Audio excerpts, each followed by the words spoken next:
Galera, eu estou aqui para fazer a parte 2 da continuação do vídeo da montanha. Agora, vamos... eu achei no meio do caminho uma pedra. Então, badass. Vambora!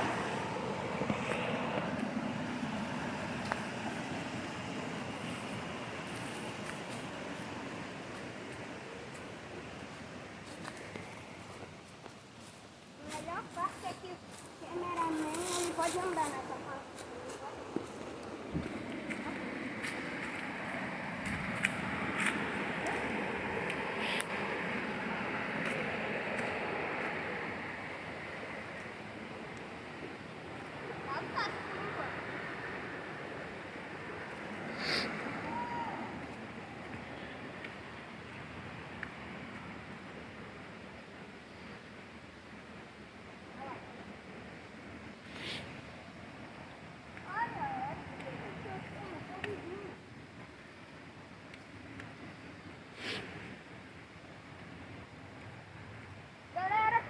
Quando a gente estava subindo, essa pedra a gente construiu esse negócio para deixar a nossa máscara. Então, tá aí.